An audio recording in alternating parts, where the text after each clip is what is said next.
Next topic में हम देखेंगे कि राइट एंगल ट्राइंगल्स का सॉल्यूशन हम कैसे फाइंड कर सकते हैं। राइट ट्राइंगल आप जानते हैं कि इसमें एक एंगल जो है वो 90 डिग्री का होता है, जैसे यहाँ पर 90 डिग्री का एंगल दिया हुआ है।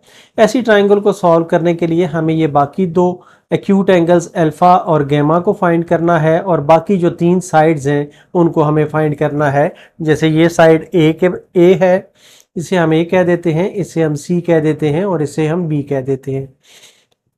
अब यहाँ पर हम पहली एक्सरसाइज को सॉल्व करने के लिए दो केसेस देखते हैं। पहला केस ये है कि जब हमें दो साइडें गिवन हो तो उसको हम कैसे सॉल्व करेंगे, इसको एक एग्जांपल की मदद से हम समझते हैं। यहाँ पर हमें दो साइडें दी गई हैं कि बी जो है ये 30.8 है और सी जो है ये 37.2 है। अब क्योंकि ये राइट ट्राइंगल है तो इसमें जो गैमा एंगल है वो 90 डिग्री का है। यहाँ पर अगर हम देखें तो बी जो है ये 30.8 है और सी जो है ये 37.2 है। तो इस फिगर से हम ये देख सकते हैं कि अगर हम कॉज ऑफ अल्फा लें, ये अल्फा एंगल है, कॉज ऑफ अल्फा लें तो ये होगा बेस ओवर हाइपोटेन्यूज, मतलब है 30.8 डिवाइडेड बाई 37.2, तो ये आ जाता है 0.8280।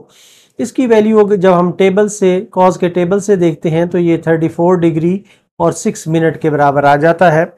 अब जबकि हमारे पास दो एंगल आ गए हैं, एक हमारे पास गैमा और दूसरा अल्फा आ गया है, तो हम बीटा आसानी से फाइंड कर सकते हैं। बीटा होता है 90 डिग्री माइनस अल्फा, तो 90 डिग्री माइनस 34 डिग्री 6 मिनट्स को माइनस करेंगे तो ये आंसर आ जाएगा 55 डिग्री 54 मिनट्स। अब जो बाकी साइड्स हैं उसके लिए दो साइड्स हमें पता चल गई हैं, एक बी और सी हमारे पास साइड है और ए साइड हमने फाइंड करनी है, ये हमें नहीं पता। तो इसके लिए हम फार्मूला यूज़ करते हैं sine alpha is equal to A over C, या A is equal to C sine alpha. C की वैल्यू जो है यहाँ पर 37.2 है और अल्फा साइन अल्फा जो है अल्फा की वैल्यू यहाँ पर पुट करेंगे, ये 34 डिग्री 6 मिनट है।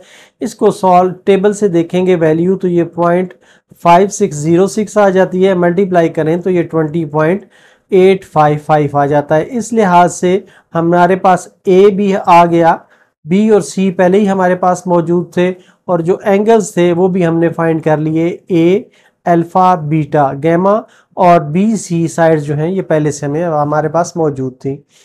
इसी तरह हम दूसरा केस देखते हैं कि जब हमें एक साइड गिवन हो और एक एंगल गिवन हो। अब यहाँ पर आप देखें कि एक एंगल गिवन है अल्फा है और एक साइड गिवन है बी है। गैमा तो वैसे ही राइट एंगल में 90 डिग्री के बराबर होता है, इसलिए ये ऑलरेडी नोन है। यहाँ पर अब दो एंगल हमें पता चल गए हैं कि एक अल्फा और एक गैमा, तो हम बीटा आसानी से फाइंड कर सकते हैं। बीटा होगा 90 degree minus alpha, beta is equal to gamma minus alpha के बराबर होगा, तो ये आ जाएगा इज इक्वल टू, इसको माइनस करेंगे तो ये 31 डिग्री 47 मिनट्स आ जाएगा। इसी तरह इस फिगर से ये बी हमारे पास मौजूद है, तो 10 अल्फा अगर हम लें 1058 डिग्री 13 मिनट्स, तो ये होगा hypotenuse divided by base A over B, या A is equal to 125.7 multiplied by 1058 degree 13 minutes. ये बी की वैल्यू है 125.7।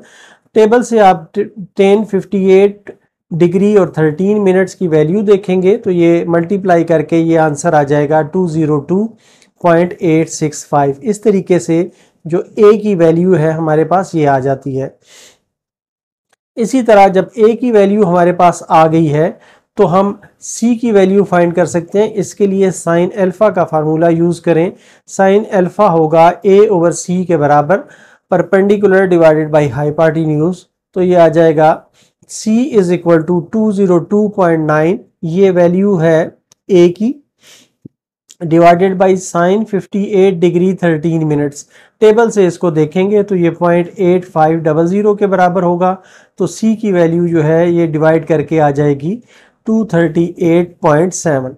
तो ये तीन वैल्यूज़ हमने फाइंड की हैं, बीटा की वैल्यू फाइंड की है, ए की वैल्यू फाइंड की है और सी की वैल्यू फाइंड की है। इस तरीके से हमने इस ट्राइंगल को मुकम्मल तौर से सॉल्व कर सकते हैं।